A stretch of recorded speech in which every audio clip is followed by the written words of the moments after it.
What's up guys, it's Jason again. Today we're going to continue explore in a construction tool. We have talked about the walls and also the ceilings. Today we're going to show you some detailed explorations about the pavement of the flooring, everything about the floor. Let's get to it. First we enter the floor editors. When you're in the floor editor, you'll notice the same thing, which very similar to the wall editors. We have a 3D window and a 2D plan view. This is where you could apply the floor finishes from the left side panel, just like you would apply all kinds of finishes to the wall. But first, let's erase everything. Clear? So we don't have anything. I would like to show you how you can divide the floors using the line tools. It's very easy.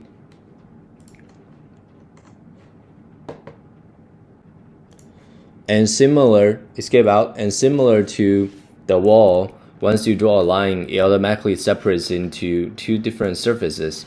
And this is where you can drag and drop different tile finishes. Or if you want a carpet on one side and tile on the other side. We do have different floor and the stone finishes.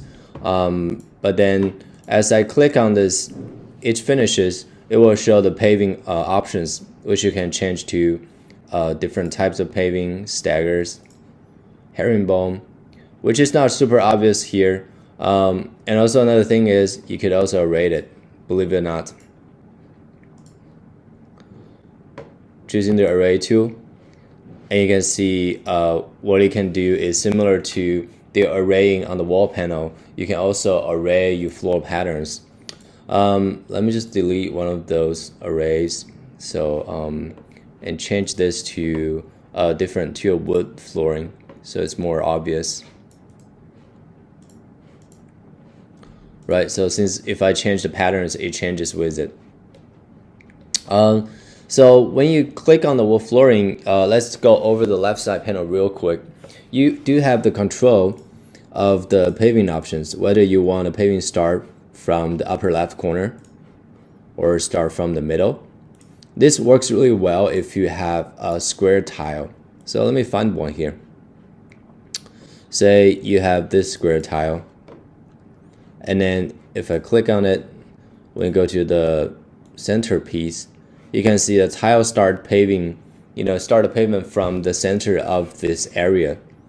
And you can choose offsetting using the real dimensions to do a more accurate control. And later I'm going to show you how to manually tile those floors. If you go to the gap, there is two options. One is called a real gap, the other one is false gap. So the only difference between those two is the real gap actually represents the real dimensions. So if I select the real gap and I drag it all the way to 0.4 inches, this actually pushes the tiles apart and calculates this into the actual overall pavement scheme of the floor. And in the gap, you can also check usually the groove color. You can either change it to different color. And also there's also options here. When you click on materials, you can change this to an existing material like bright gold or this brown coffee color. This will be very similar to the color you chosen, but it's just another way of adding and altering the material of the grouting. If you go to the patterns, you can see you can also specify slotting. Slotting just means you would like to slice the tile for even smaller patterns. So if I show you here, if you change this to 6, it's gonna cut each tile into 6 pieces. So now you have a bit of rectangular tile. Same thing if I change it to 0 from a horizontal slot. This will also cut the tile. And you can also use them at the both time. And this works extremely well if you have very specific patterns that you would like to create for yourself. But for now here, we're not going to need any of this. Click on the floor and go to the face editor. This is a one level down, just like in the inceptions. When you click on it, this shows you even more detailed options on your manual toolbar, which you don't see on the upper level. So the left side is pretty much the same, which we could ignore here. But here you can first go to grid snapping. This is where you could align your tiles. Like, so if you choose like manual snapping, you should click on the intersection of the line, and then click on where you would like to be snapped to. This actually helps you to move the tile manually. The entire pavement scheme changes with it. So escape out. I usually don't use the first smart pair of seams. It doesn't work that well. So I recommend just using a manual pair of seams. Right. Another feature I like to talk about, you can add a border tile, whether inward or outward. You know, so it's pretty straightforward. Once you click on the border tile, it shows the option whether you want a mitered edges or you want a corner tile edges. And you can also control it by using the this dimension here. Say if you want a 6 inches offset, you can see the seam actually moves with it. Also, there's a gap that's between the corner tiling of it. So if I drag it to be bigger, let's see the gap actually increasingly bigger because of this. And also you can change the material again to golden bright, yellow color. So this looks a bit, you know, imperial-like. By clicking on this floor tile, it shows you another option, which is select a lower level. This is actually allows you to select individual tiles, which is really interesting because you want to select individual tiles. You can actually swap the tile to different material. Do you see what I did here? And this applies to all kinds of wood floorings and provides you much more flexibilities of how many tiles that you like to add to the floor. And also by clicking on the side, the border tile, let me see, you can, let me just escape it out first. Go to the face editor,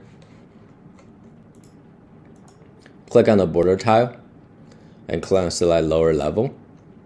And here, this is where you can manually pair the seams. For example, if you want those two seams to line up, this is what I do. I click on the seam and move it back. So notice you probably need to plan your seam ahead of time, since if you can see that I have less seams on the border tile than the actual seams we have on the main tile part. And also if I escape out and I select on each border tile, I believe there is a way you could actually change the patterns as well. So see, this tile pattern has already been changed. And I can also change the pattern, like if I just change this one side of the tile. So you can also play with it to create a different border tile pattern as well.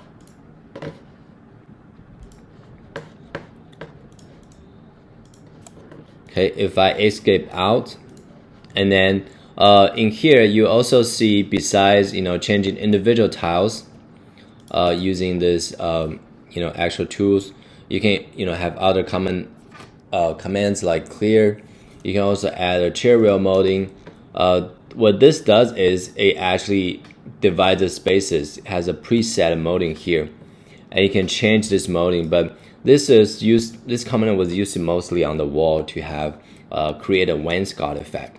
So on the floor right now, we can just use it, but it's not necessary.